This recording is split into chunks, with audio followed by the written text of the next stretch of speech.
율법과 복음이 완벽하게 조화를 이룬 복음 설교였습니다.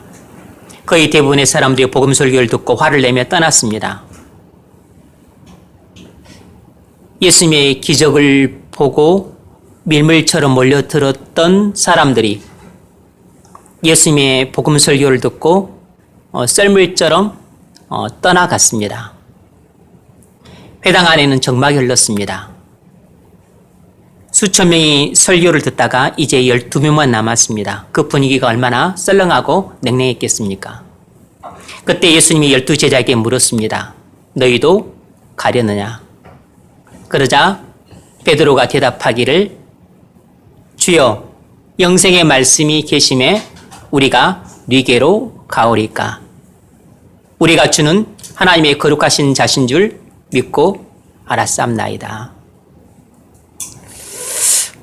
오늘은 주님과 베드로 사이에 이 문답을 가지고 살펴보려고 합니다. 12제자는 복음을 믿는 사람들이었습니다. 복음을 거부하는 사람들은 예수님을 다 떠났지만 복음을 믿는 사람들은 예수님의 복음 설교를 듣고 예수님이 하나님의 아들이심을 더욱 확신하게 되었습니다.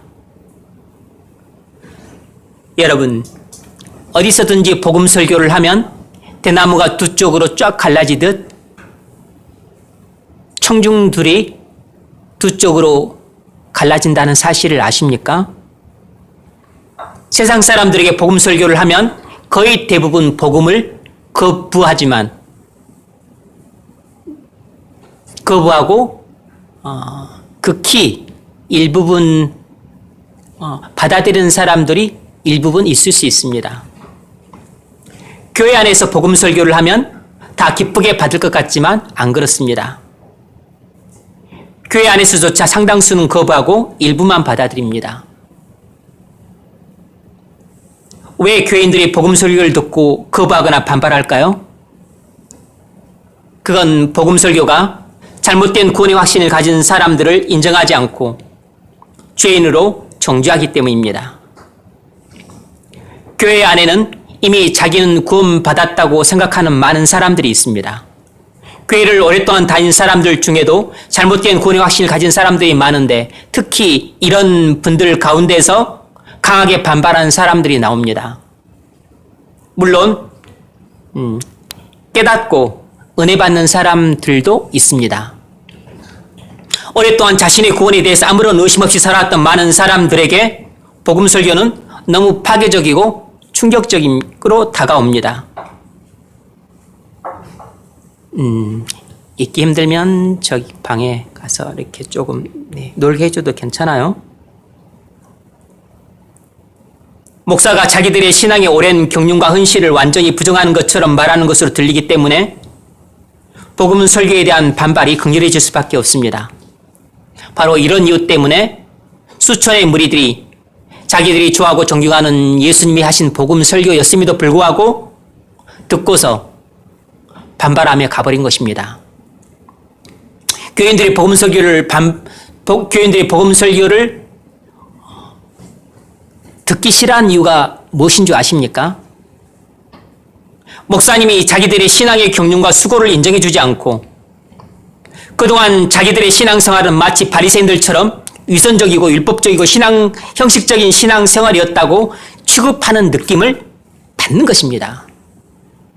그래서 천국 갈 것으로 굳게 믿고 있던 자신이 지옥에 갈 죄인으로 심판받는다고 느끼기 때문에 불편한 것입니다. 목사님이 설교를 통해 자기들의 신앙과 인격을 철저히 무시한다고 생각되니까 도저히 참을 수 없는 것이에요. 상당수의 사람들이 속으로 불쾌해하고 화를 내고 격분하기까지 합니다. 그래서 그 선량해 보이던 교인들이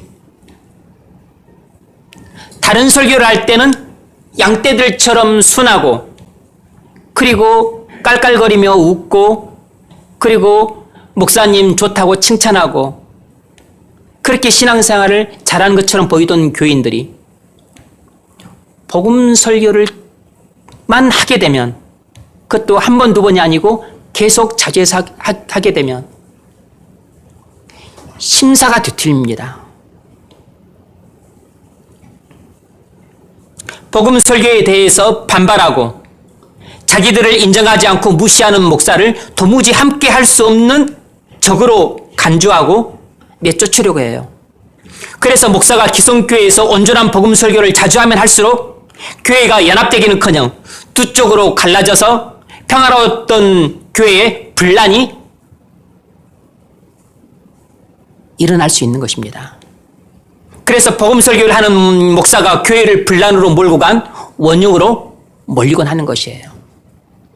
물론 복음 설교를 해서 교회에 분란이 일어나고 그랬다는 이야기를 좀 많이 듣는 것이 사실상 기쁜 일인데 그런 이야기는 사실상 그 이상 들어본 적은 없습니다.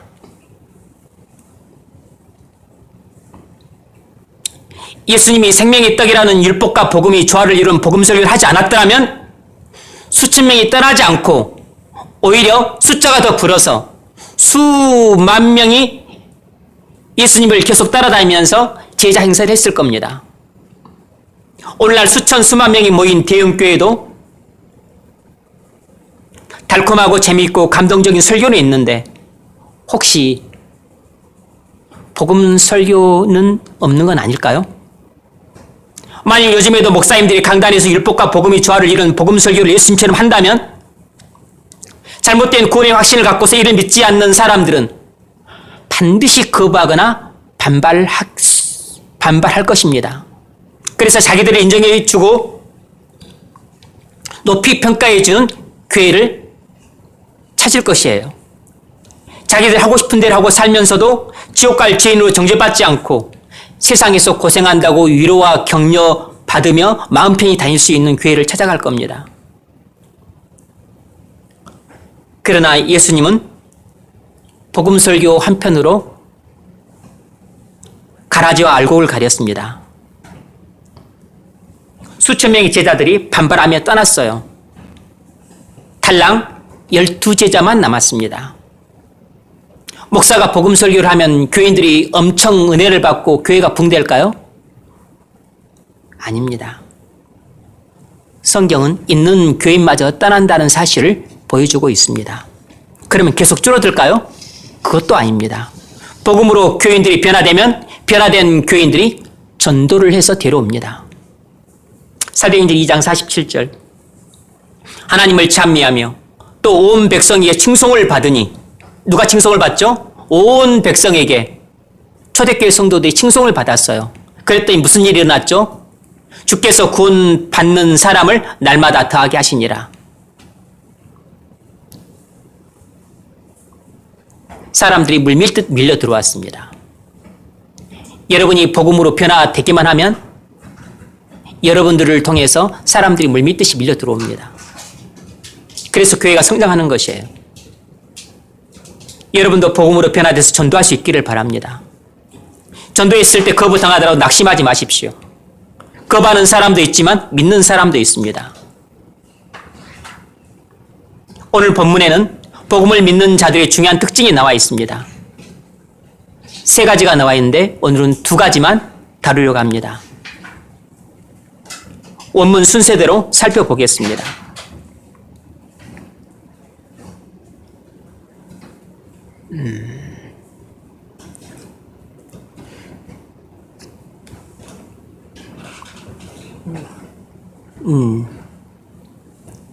다른 방에서 조금 자유롭게 놀게 해주는 게 좀 좋을 것 같아요.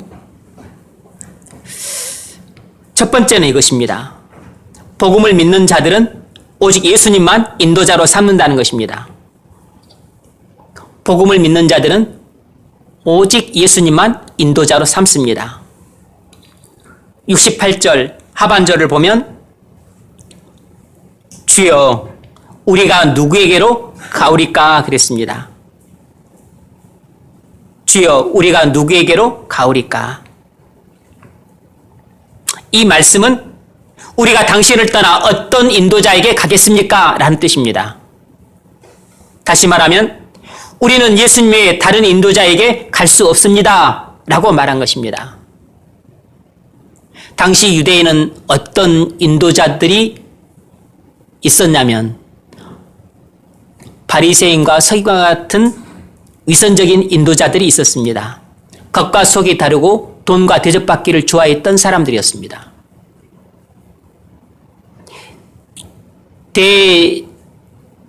대제사장들은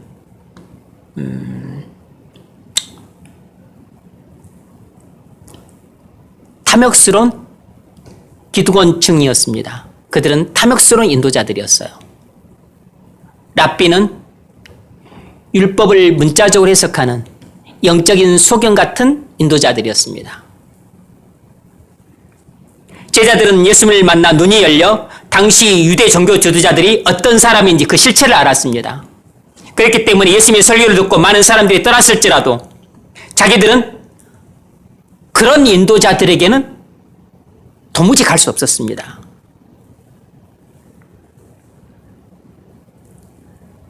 그래서 제자들은 오직 예수님의 인도만 따르겠다고 고백했던 것입니다. 여러분, 사람은 어느 누군가에게로 가야 합니다. 사람은 결코 자기 혼자 서 있을 수 없고 자기 혼자서 인생길을 갈 수 없어요. 사람은 자기 혼자인만으로는 항시 부족함과 모자람을 느끼기 때문에 다른 누군가의 도움을 받지 않고서는 인생을 사는 것 자체가 너무 불안하고 사실상 불가능합니다.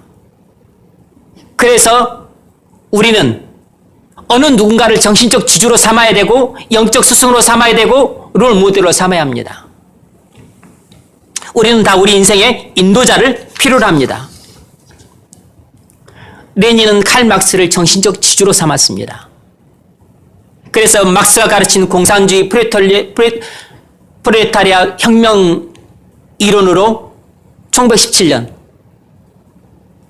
러시아에서 볼셰비키 혁명을 일으켜서 공산 국가를 건설했습니다.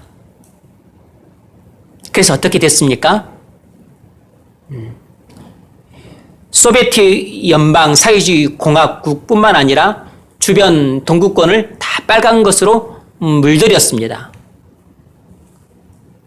나중에 레닌도 망했고 소련도 망했고 모든 공산국가들이 다 망했습니다.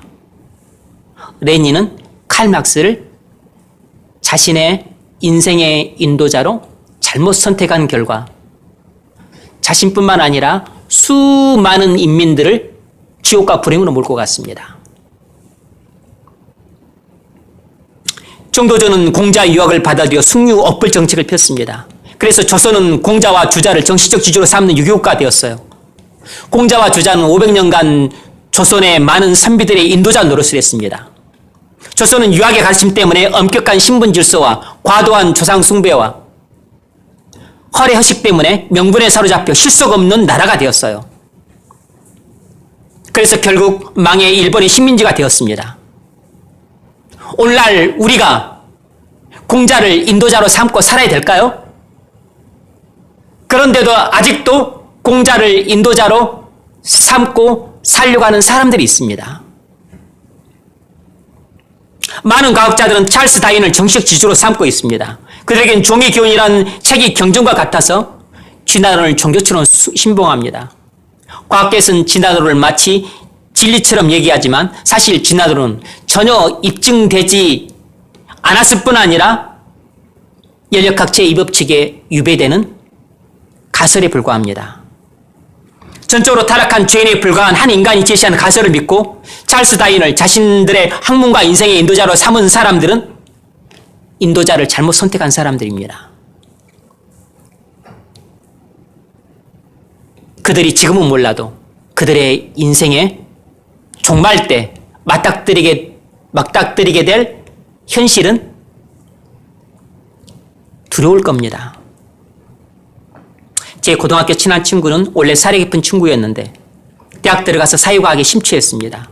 그는 당시 비트겐슈타인의 철학과 칼 막스를 비롯한 진보주의 사상에 관심이 많았습니다.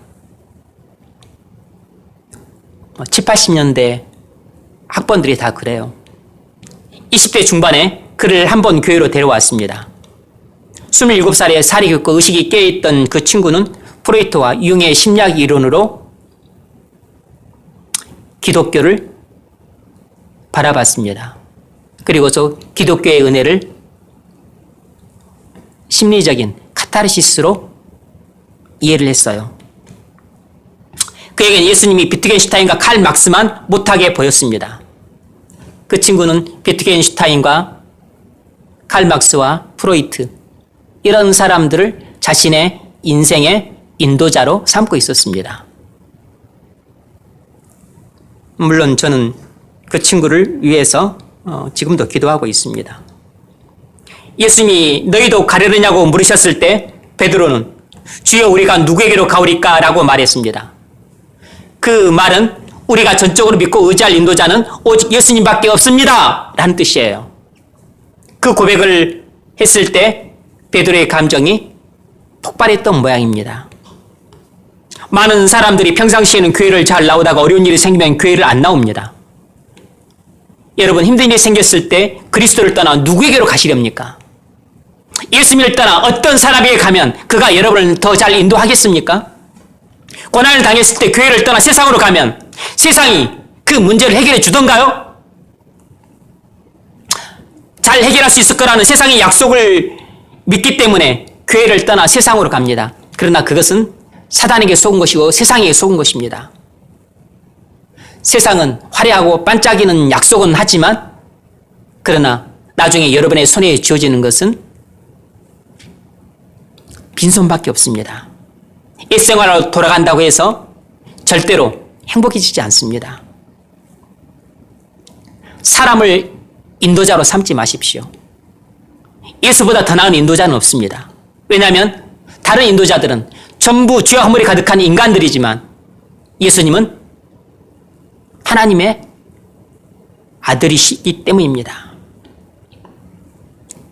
오직 예수님만 우리의 유일하고 참된 인도자세요. 저는 고등학교를 졸업할 무렵 가치관의 문제로 고민할 때 누군가를 선택해야만 했습니다. 저는 그 당시 중용사상이 현실에서 가장 적절한 가치관이라고 생각했기 때문에 서양 철학과 동양 사상 사이에서 어떤 길을 선택할 것인지 고민을 했습니다. 공자를 선택할 것인지 아니면 아리스토텔레스를 선택할 것인지. 당시에는 아는 게 별로 없었기 때문에 결정 못하고 보류 상태에서 답답하게 25살까지 보냈습니다. 20대 초반에는 사회과학에 관심이 많아 그쪽 책을 읽어봤지만 그중에 어떤 사람도 제가 스승으로 받아들이거나 인도자로 삼을 만한 사람을 못 만났습니다. 오랜 방황 끝에 마침내 26살에 교회에 나와 예수님을 만났습니다. 그때 저는 공자도 아니고 아리스토텔레스도 아니고 칼막스도 아니고 예수님이 제 인생의 인도자가 되셨습니다. 그때 비로소 오랜 방황의 종집을 찍을 수 있었습니다. 그때 이후로 제 인생의 가치관에 대해서 고민하지 않게 되었습니다. 여러분, 우리는 우리 인생을 잠시 인도해 줄 사람이 아니라 우리 인생에 영원한 인도자를 만났을 때 올바른 인생길을 찾게 됩니다. 아직도 만나지 못했다면 여러분이 탄 인생이라는 돛담배는 이 세상에는 거친 바다에서 표류하고 있는 중입니다. 정치인이나 철학자나 과학자나 사업가 같은 사람들을 인도자로 삼지 마십시오. 사람은 아무리 훌륭해도 타락한 죄인에 불과하기 때문에 허물과 모순과 유선이 가득할 뿐입니다. 그래서 사람을 인도자로 삼게 되면 반드시 실망할 뿐만 아니라 여러분 인생 자체가 실패하게 됩니다. 목사님이 아무리 훌륭해도 여러분의 인도자로 삼지 마십시오. 목사도 죄인에 불과합니다. 그럼 누구의 인도를 받아야 합니까? 예수님입니다. 예수님은 하나님의 아들로서 사람이 되셔서 우리 죄를 대속해 주신 우리의 유일한 구주세요. 예수님은 우리를 완전히 사랑하셔서 우리를 위해 생명을 주신 구주이십니다. 우리 구주께서 친히 이 땅에 오셔서 우리 인도자가 되어 주셨습니다. 그러므로 여러분, 예수님을 인도자로 영접하십시오. 예수님이 여러분의 배 선장이 되셔서 인도하시면 풍랑이는 바다를 건너 마침내 하나님의 영원한 포구에 당도하게 될 겁니다. 우리는 예수님 한 분만으로 충분합니다. 그것을 가장 충만히 경험했던 사람 가운데 한 분이 다윗이에요. 다윗은 시편 23편에서 이렇게 노래했습니다. 여러분, 인도를 받는 자와 인도자의 관계를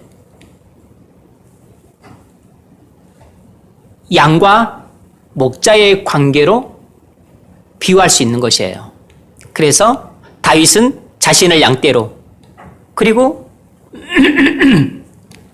인도하시는 하나님을 목자로 비유했습니다. 여호와는 나의 목자시니 내게 부족함이 없으리로다. 그가 나를 푸른 초장에 누이시며 쉴만한 물가로 인도하시는도다. 내 영혼을 소생시키시고 자기 이름을 위하여 의의 길로 인도하시는도다. 목자는 양을 인도하시는 분이라는 것을 알 수 있죠. 그런데 다윗은 누구를 목자로 삼았습니까? 하나님입니다. 우리는 누구를 목자로 삼죠? 예수님입니다. 예수님이 하나님이기 때문에 똑같은 이야기예요. 우리가 다윗이 하나님을 목자로 삼았던 것처럼 우리가 예수님을 목자로 삼게 되면 다윗이 경험했던 바를 똑같이 경험하게 됩니다. 여호와는 나의 목자시니 내게 부족함이 없으리로다. 여러분, 우리가 예수님을 우리의 목자로 삼게 되면 사실상 인도자라는 말보다 목자라는 말이 훨씬 성경적이고 훨씬 포괄적인 말이에요.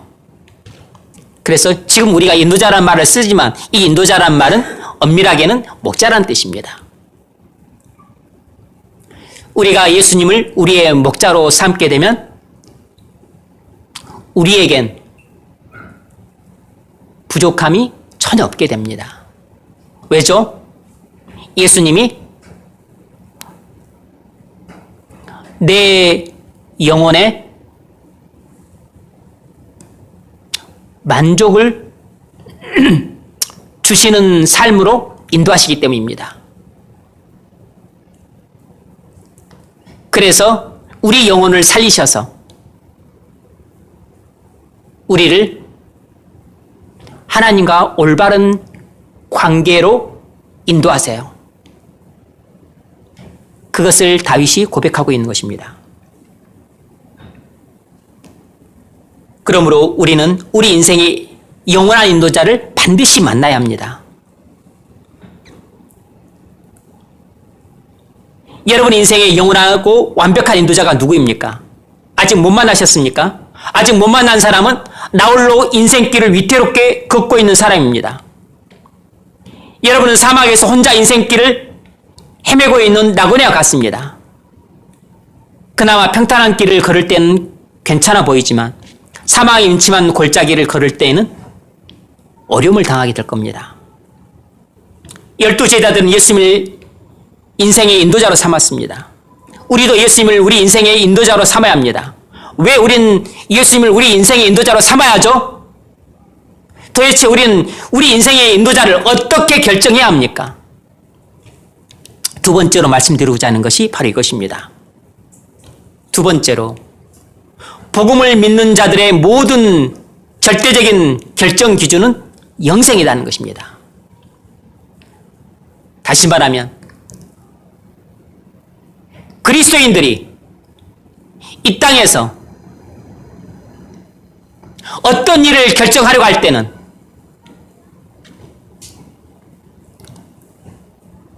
가장 절대적이고 완벽하고 그리고 결정적인 기준은 영생이라는 것이에요. 그리스도인은 이 땅에서 어떤 문제를 결정할 때 딱 결정 기준을 하나를 택해야 한다면 그것은 영생이라는 결정 기준을 가지고 모든 것을 판단해야 된다는 것입니다. 68절 상반절 영생의 말씀이 주께 있사오니 영생의 말씀이 주께 있사오니 글자 그대로 번역하면 당신은 영생의 말씀을 갖고 있습니다 라는 뜻이에요. 무슨 뜻이냐면 예수님만 우리 영혼을 살리는 말씀을 하신다는 것입니다. 우리는 다른 사람들에게서는 이런 영생의 말씀을 들을 수 없다는 것이에요. 이 말은 예수님만 우리에게 영생을 주신다는 뜻이기도 합니다. 여러분, 우린 여기서 아주 중요한 원리, 우리 인생의 인도자를 선택하는 절대적인 기준 하나를 발견할 수 있습니다. 우리가 우리 인생의 인도자를 결정할 때 우리가 가장 절대적이고 필수적이고 그리고 유일한 기준으로 삼아야 될 게 뭔가? 그건 바로 영생이라는 것입니다. 우리는 우리에게 영생을 주시는 분을 우리 인도자로 삼아야 합니다. 영생의 말씀이 주께 있사오니. 왜 그러죠? 영생이 사람에게 가장 중요한 문제이기 때문입니다. 영원한 생명보다 사람에게 더 중요한 문제는 아무것도 없기 때문이에요. 많은 사람들이 예수님을 버리고 많은 사람들이 예수님을 버리고 갔지만 12제자들이 예수님께 꽉 붙어 있었던 것은 오직 예수님만 자신들에게 영생을 주시는 분임을 확신했기 때문입니다. 12제자가 예수님을 자기들의 인도자로 삼은 절대적인 기준은 영생이었습니다. 여러분은 어떤 사람을 완전히 믿고 의지할 수 있습니까?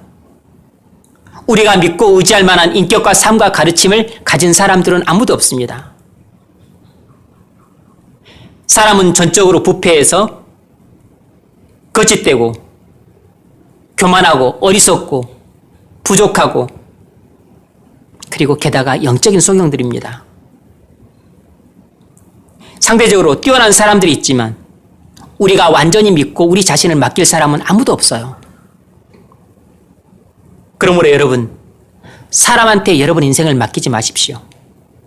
여러분 배우자에게도 여러분 인생을 맡기시면 안 됩니다.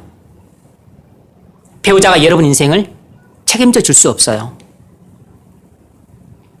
헬라 철학의 집대성자는 플라톤인데 플라톤 철학의 중심 사상은 이원론이에요.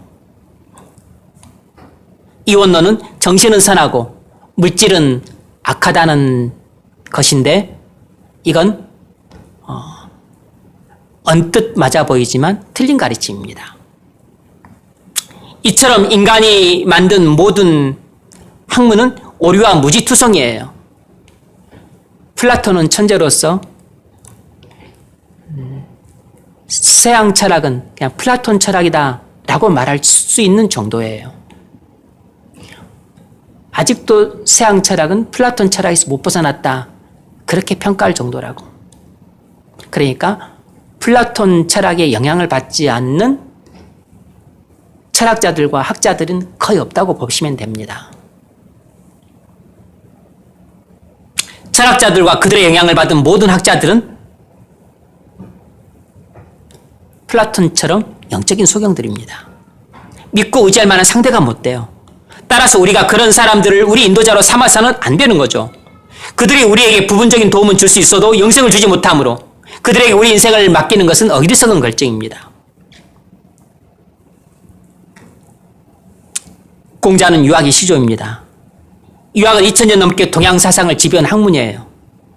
동양 사상의 최고봉인 공자를 우리가 믿고 따를 수 있을까요? 아닙니다. 어떤 제자가 공자에게 물었습니다.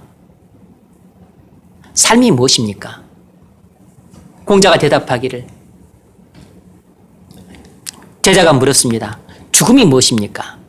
공자가 대답하기를, 내가 삶도 모르건대 죽음을 어찌 알겠느냐.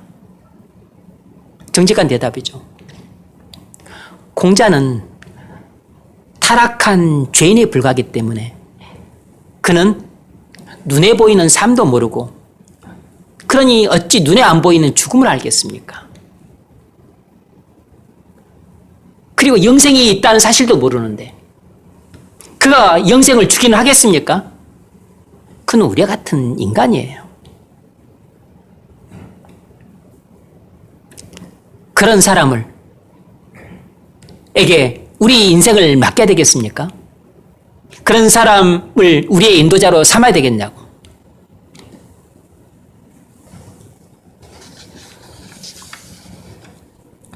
시달타는 한나라의 왕자였는데 인생의 즐거움에 대해 고뇌하다가 도를 깨달았습니다. 그래서 수도 정진해서 부처가 되었어요. 윤회와 환생을 불교는 말합니다. 시타르타는 영생을 알지도 못하는 영적인 소경입니다. 그를 믿고 그의 가르침을 따라 살아가는 것이 올바른 결정이겠습니까?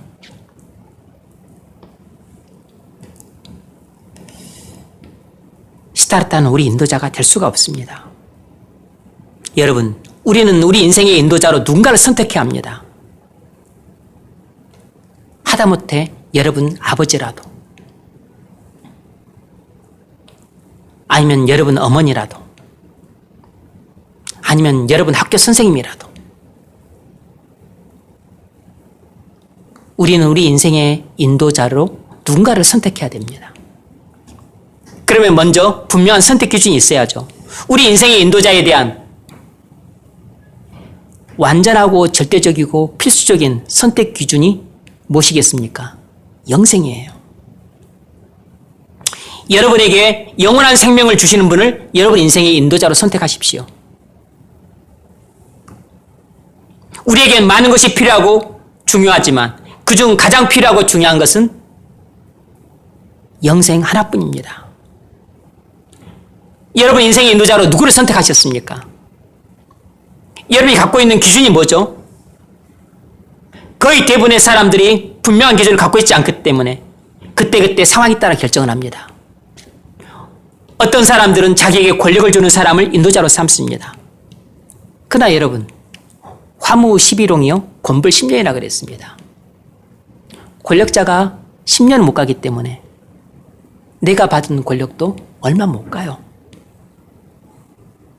그래서 권력을 주는 사람에게 자기 인생을 맡겼다가 망한 사람들이 한둘이 아닙니다. 권력자와 함께 그 권력을 받은 사람도 다 망했어요. 어떤 사람들은 자기에게 많은 돈을 벌게 해주는 사람의 인도자로 삼습니다. 스티브 잡스나 제프 베이조스나 아니면 워런 버핏이나 그런 사람들의 인도자로 삼는 사람들도 있습니다.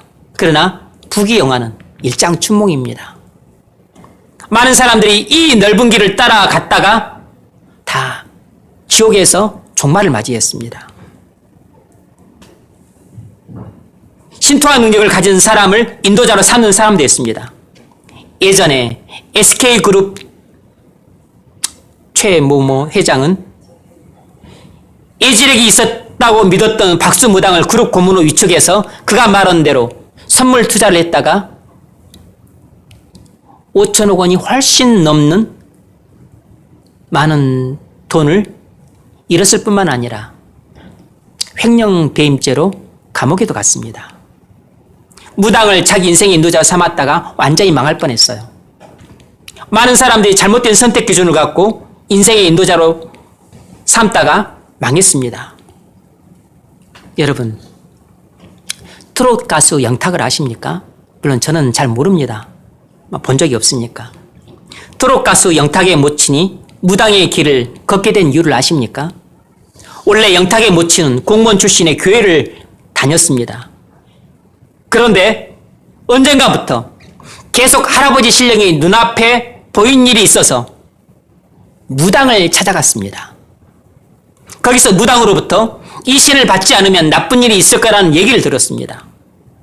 그런 일이 있은 직후 실제로 당시 고등학생이었던 영탁이 사고를 당했습니다.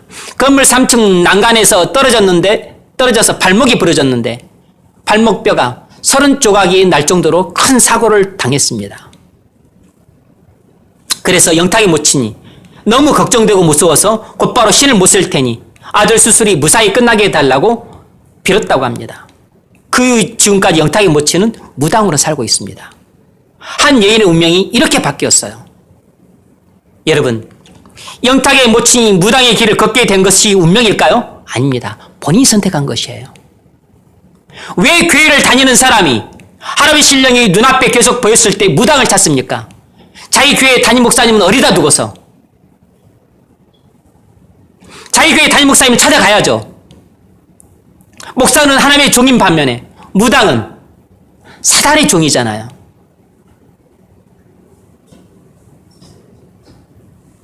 누구의 인도를 받을 것인가를 결정할 때 벌써 크게 잘못된 결정을 내린 것입니다. 무당한테 가니까 무당이 그런 거짓말로 속여서 자기처럼 신내림을 받게 한 것입니다. 할아버지 신령으로 나타났지만 사실 그건 악한 영이 할아버지의 모습으로 나타난 것이에요. 영탁의 모친이 교회만 다녔지 거듭나지 않아서 성령을 받지 않은 상태에 있었기 때문에 할아버지 신령이 악한 영이라는 것과 무당도 악한 영을 받아서 종로 타고 있는 악한 영의 하수이라는 것을 몰랐을 겁니다. 그랬으니까 교인이 악한 영이 자기에게 나타났을 때 이게 무슨 일인가 싶어서 알아보려고 악한 영의 종인 무당에게 찾아가서 물으니까 거짓말에 속은 것입니다. 그 결과 영탁의 모친은 악한 영을 받아들였기 때문에 사단을 그녀의 인생의 인도자로 삼고 지금 살아가고 있는 것이에요. 이렇게 한 사람의 영원한 운명이 기가 막히게 바뀔 수 있는 겁니다. 악한 영을 기뻐서 자원하여 받은 것이 아니라 무당의 거짓말에 속아서 겁이 나서 두려워서 어쩔 수 없이 받게 된 것이에요. 그때 만약 무당에 가지 않고 목사님이 갔더라면 목사님의 바른 인도를 받았을 겁니다. 그건 악한 영이 할아버지 모습으로 나타나 당신을 두려움에 떨게 해서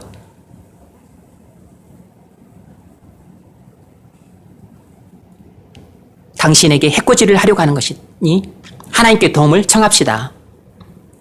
이건 영적인 싸움이라 우리 힘으로 안 되니 하나님의 도움이 필요합니다. 당신 속에 성령이 계시지 않아서 혼자 힘으로 이겨낼 수 없어. 뿐만 아니라 가만히 있으면 위험하니까 먼저 예수 그리스도를 믿으십시오. 거듭나서 성령이 당신 안에 계셔야 이겨낼 수 있습니다. 이렇게 그분의 영적인 상태를 정확하게 진단하고 그리고 현재 본인이 어떤 상황에 처해 있는가를 진단하고 그래서 올바른 처방을 내려서 그를 바르게 인도해 줬을 겁니다. 목사님에게 갔더라면. 그런데 무당에게 갔기 때문에 무당이 하는 그럴듯한 거짓말에 그리고 그것이 그 다음에 딱 맞아떨어지니까 완전히 두려움에 사로잡혀서 본인이 원하지도 않는 무당이 된 것이에요. 목사님으로부터 이렇게 인도를 받았더라면 지금과는 결과가 달랐을 겁니다. 예수님을 마음으로 믿고 성령을 받아서 지금 예수님의 인도를 받으며 살고 있을 겁니다.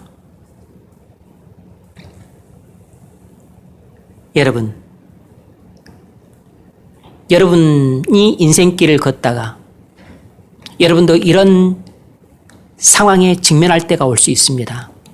여러분도 교회를 다니지만 예수를 마음으로 믿지 않으므로 예수님이 여러분 마음에 계시지 않는 사람들이 있습니다. 여러분 항상 위태로운 상태에 있다는 사실을 아셔야 돼요. 여러분도 악한 영이 영탁이 모친에게 찾아온 것처럼 여러분에게 찾아와서 두려움을 주고 그런데 그런 일들이 실제로 일어나고 그러면 여러분도 완전히 속아 넘어가게 됩니다. 그래서 본인들이 원하지 않지만 지금도 숱하게 많은 사람들이 신내림을 받아서 무당의 길을 걷고 있어요.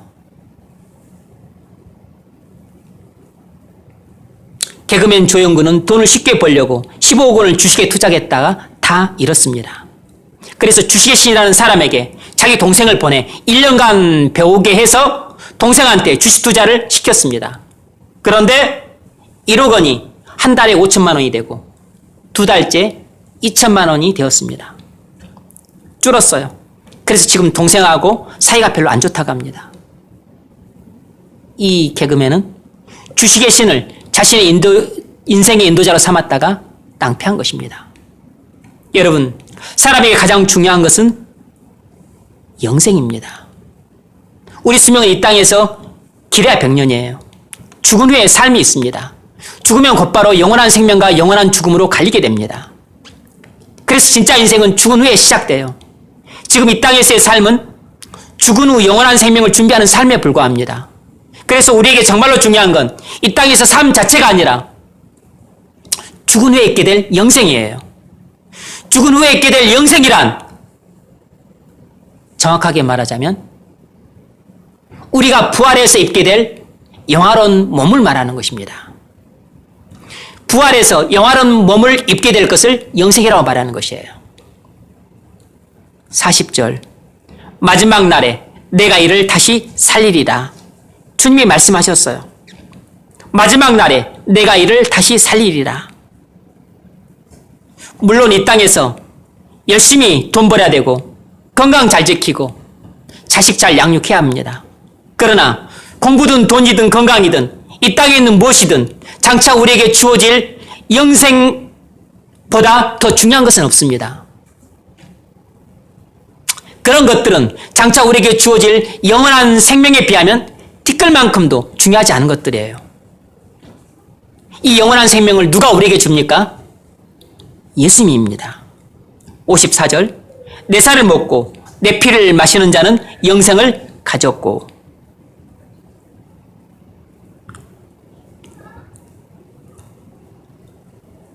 예수님이 어떻게 우리에게 영생을 주죠?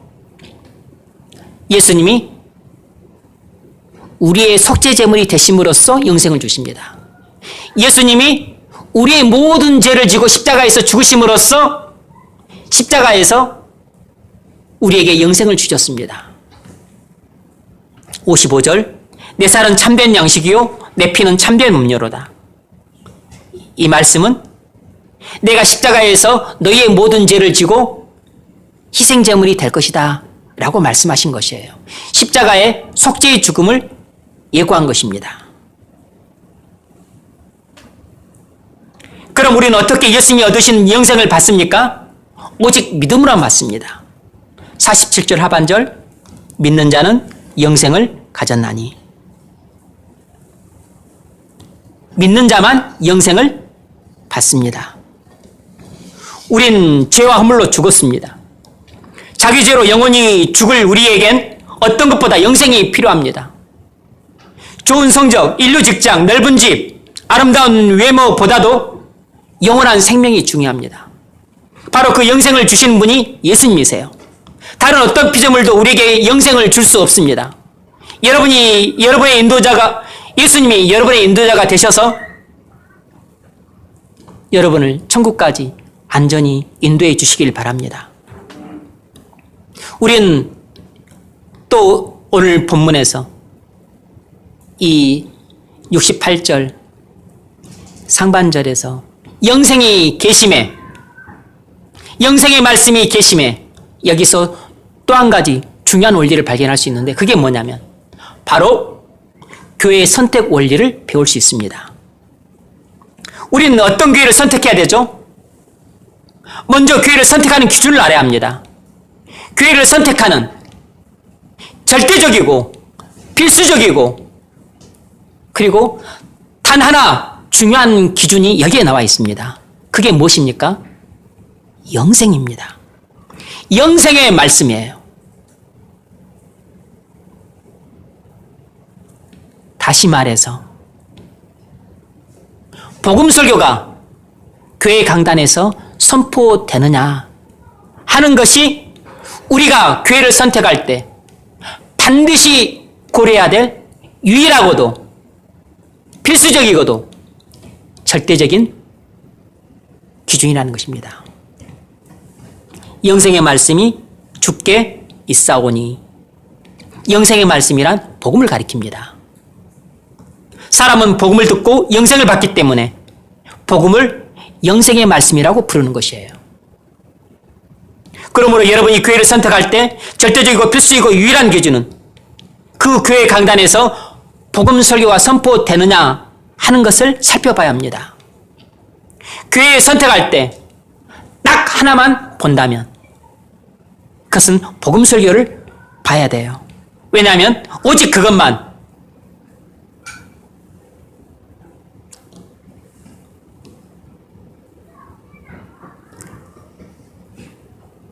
그것보다 더 중요한 기준이 없기 때문입니다. 사람들이 나름대로 교회를 선택하는 기준이 있는데 그 기준이 대부분 잘못되었습니다. 사람들이 보통 어떤 기준으로 교회를 선택하죠? 목사님이 설교를 잘하시는가 하는 것을 중요한 기준으로 삼는 사람들이 많습니다. 충분히 이해가 가지만 그건 맞는 기준 같아 보이지만 틀린 기준입니다. 복음 설교를 하는 것과 설교를 잘하는 것은 전혀 다른 문제예요. 어떤 목사님이 복음 설교를 하지 않더라도 얼마든지 설교를 잘할 수 있습니다. 여러분은 복음 설교가 아니어도 얼마든지 은혜 받을 수 있고 감동받을 수 있습니다. 오히려 복음 설교를 하지 않을 때 훨씬 더 감동받기 쉽고 은혜 받기 쉽고 그리고 공감하기도 훨씬 쉬워요. 목사님 설교에 교인들이 반응이 아주 좋아도 그것이 복음 설교라는 것을 입증하는 게 절대 아니에요. 영생의 말씀이 아닌 경우가 대부분입니다. 제가 어떤 교회를 두고 그 교회는 복음이 없다고 말했습니다. 그러자 어떤 자매가 말했어요. 목사님, 그래도 목사님 설교에 은혜가 전혀 없는 건 아닌데요? 이 자매는 오해하고 있습니다. 설교의 은혜를 받으면 복음 설교라고 생각을 하는 것이에요. 자기가 설교를 듣고 은혜를 받으면 그걸 복음 설교라 생각을 하는 것입니다. 복음 설교에도 얼마든지 은혜 못 받을 수 있어요. 복음 설교 아니어도 은혜 많이 받을 수 있습니다. 복음 설교와 은혜는 전혀 다른 문제예요. 이 자매처럼 교회를 다니는 대부분의 교인들이 이렇게 분별력이 부족합니다. 오늘날 교회에서 복음 설교를 하면 교인들이 별로 좋아하지 않습니다. 복음 설교는 건조하고 딱딱하고 교리적이어서 지루하게 들리기 때문에 듣는 귀가 없는 사람들에겐 졸립기 십상입니다. 그러나 드라마틱한 이야기가 있어 흥미진진할 뿐 아니라 따뜻하고 부드러우면서 달콤하기까지 한 설교를 하면 사람들은 졸지 않아요. 무척 은혜를 받고 감동을 받습니다. 이런 설교를 들으며 울기도 하고 웃기도 하고 희노애락을 경험하면서 카타르시스를 경험하는 것 같으니까 반응이 엄청 뜨겁습니다. 자신들의 가려운 데를 긁어주고 타락한 욕구를 축축시켜주므로 다 좋아해요. 예전에 비하인드 스토리라는 제목의 설교를 들은 적이 있습니다. 자기 교회에 가수 너우나라는 교인이 있는데 진짜 나우나라는 이 가수 흉내를 더 잘 내기 위해서 평상시에 얼마나 노력하고 있는가를 이화를 들면서 설교를 시작을 했어요. 나우나 흉내를 잘 낼수록 그 자리에 앉아있는 객석에 그 반응이 뜨거우니까 어떻게 해야 흉내를 더 잘 낼까 이렇게도 해보고 저렇게도 해보고 그러니까 무대에 섰었을 때는 단순히 그 한 모습만 보이지만 무대 뒤에서 집에서나 공원에서나 산책을 하면서 온갖 생각을 하고 감정 표현도 해보고 노력 막 이렇게 해도 해보고 이런 비하인드 스토리가 있다는 것이에요. 기승전결 구조가 선명히 아주 각본이 잘 짜여진 설교였습니다. 재미있는 이야기도 있고 스토리텔링도 잘하시고 지루하지 않게 재미있게 들었습니다. 근데 그건 윤리적인 교훈을 주는 설교였어요. 한 사람이 이렇게 뭔가를 할 때는 그 뒤에는 보이지 않는 엄청나게 많은 노력과 애환이 다 담겨 있다. 누구든지 성공한 사람들 뒤에는 이런 비하인드 스토리가 있다. 그러므로 여러분이 어디인가에서 사람에게 인정을 받고 그리고 성공을 하려면 다 이런 게 나중에 누군가에게 들려줄 만한 눈물 나는 비하인드 스토리가 있어야 된다. 라는 우리의 삶의 교훈을 주는 윤리적인 설교였어요. 그게 나쁜 설교입니까? 나쁜 설교 아닙니다. 할 수 있죠. 모든 성도가 부담 없이 듣고 쉽게 감동받고 삶에 쉽게 적용할 수 있는 설교라 교인들 반응이 아마 좋았을 겁니다.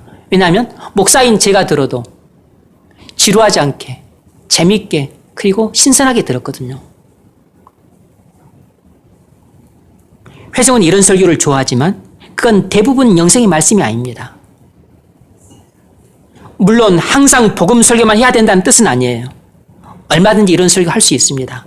그러나 강단에서 복음 설교는 사라져버리고 재미있고 감동적인 교훈을 주는 윤리적인 설교나 아니면 회중의 가련대를 긁어주고 타락한 욕구를 충족시켜주는 세속적인 설교들만 넘쳐난다면 그건 잘못된 일입니다. 복음 설교를 들으면 회중은 결정해야 돼요. 죄를 버리고 하나님 앞에 꼬꾸라질 것인지, 그렇지 않으면 내가 사랑하는 죄를 끌어안고 하나님을 등을 지든지, 둘 중에 하나뿐이에요. 우유부단한 죄인들에겐 복음 설교는 과격하게 들립니다. 그러나 따뜻하고 부드럽고 재미있고 달콤한 설교는 얼마든지 은혜 받고 좋아하면서 죄를 버리지 않을 수 있습니다. 약간의 양심의 찔림은 받지만 계속 세상에서 죄짓고 살면서도 주일 되면 편한 마음으로 목사님 칭찬하면서 교회를 다닐 수 있습니다. 이런 설교는 죄인에게 찔림은 주지만 세상을 즐기며 오래도록 죄 속에 숨어 지내게 할 뿐이에요. 그러므로 목사님이 설교를 잘하시는가가 교회 선택의 결정적 기준이 되면 안 되는 것입니다. 목사님이 설교를 잘하는 것과 복음 설교를 하는 것은 전혀 다른 문제예요.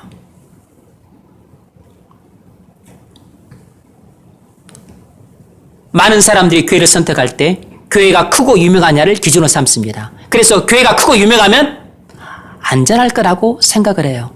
정말로 교회가 크고 유명하면 안전할까요? 아닙니다.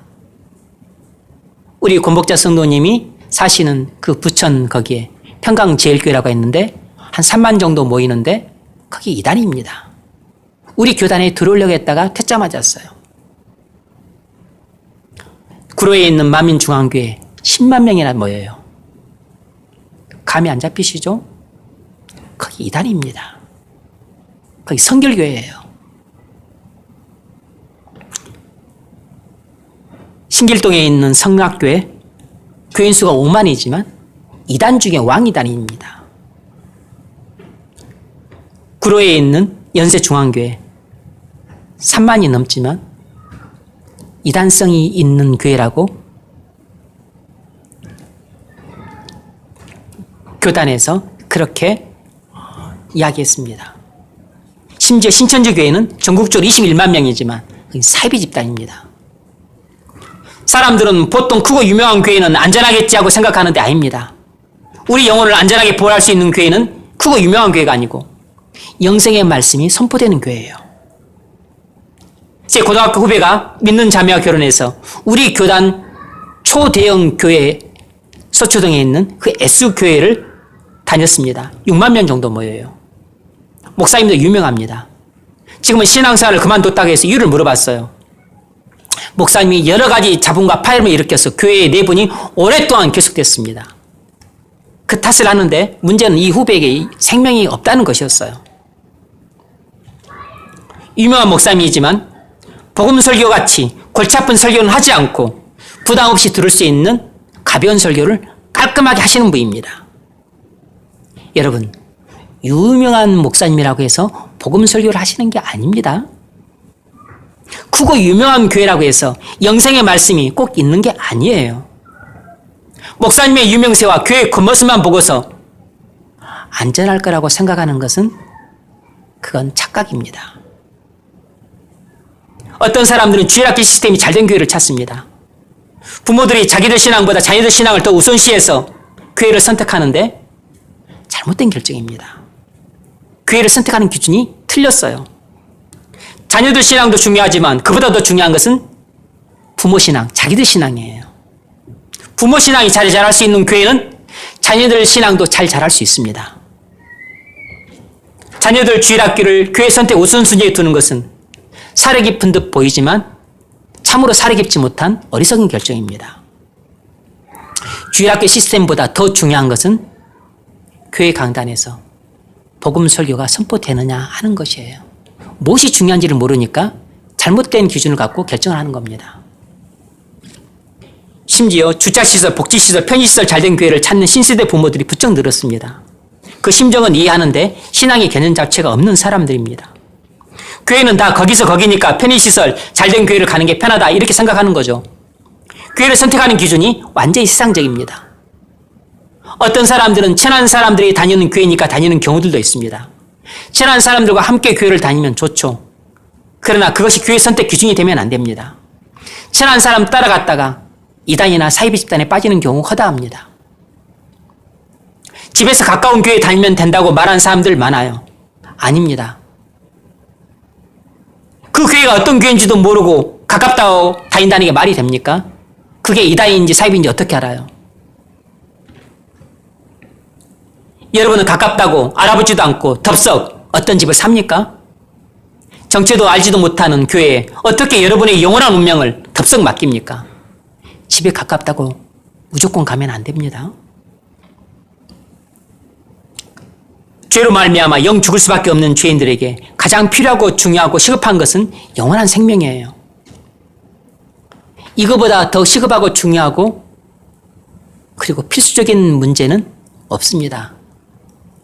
결혼 문제도, 자녀들 문제도, 집 문제도, 직장 문제도 아닙니다. 영원한 생명보다 더 중요하고 필요하고 시급한 문제가 없어요. 왜냐하면 하나님이 우리를 언제 부르실지 모르기 때문입니다. 오늘은 나의 시간이지만 내일은 하나님의 시간이에요. 내일은 나의 시간이 아닙니다. 내일은 내게 약속되어 있는 시간이 아니에요. 내 인생이 오늘로 끝날 수 있는 겁니다.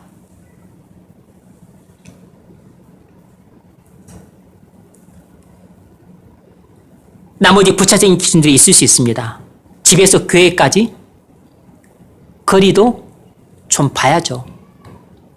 부산에서 서울까지 교회 다니기 좀 힘들잖아요. 못 다닐 건 없어요. 그런데 많이 힘들겠죠. 서울에서 서울 교회를 다니고 싶으면 이사할 수 있습니다. 이사하면 되죠. 부천에서 서울까지 좀 힘들겠지만 그래도 충분히 다닐 수 있습니다. 용인에서 서울까지 좀 시간 걸리지만 충분히 다닐 수 있어요. 목사님의 도덕성. 목사님 인품이 저급하고 비열하다면 좀 문제가 있습니다. 너무 부도덕해도 안 되겠죠. 물론 죄와 허물이 전혀 없어야 된다는 뜻이 아닙니다. 죄와 허물이 없는 인간이 어디 있습니까? 어지간한 것은 다 덮고 지나가야 됩니다. 제가 말하는 것은 너무나 인격이 저열해서 말하기도 민망한 그런 정도면 안 된다는 것입니다. 그리고 나머지 기준들은 별로 중요하지 않습니다. 물론 저처럼 키 크고 잘생겼다면 이건 덤이죠. 게다가 또 인자하고 유머까지 있어. 이건 완전히 보너스잖아요.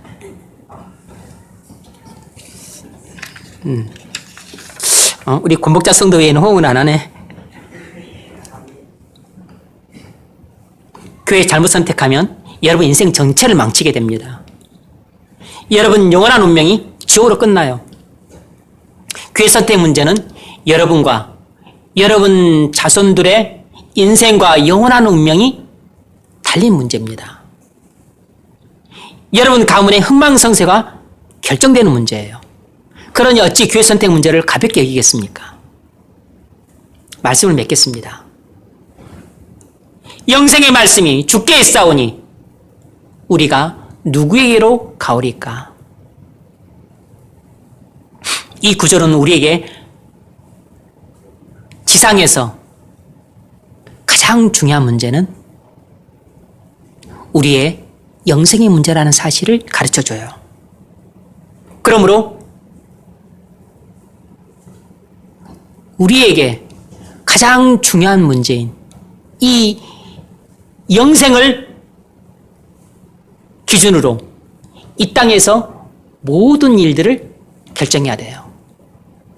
저는 오늘 인도자 문제와 그리고 교회 문제 딱 두 가지만 적용해서 말했을 뿐입니다. 시간이 있었으면 한 가지 더 배우자 문제까지 포함해서 말을 했을 것이에요. 영생이라고 하는 것은 이 지상에서 우리가 모든 일들을 결정할 때 단 하나 절대적이고 완전하고 그리고 필수적인 결정 기준이에요.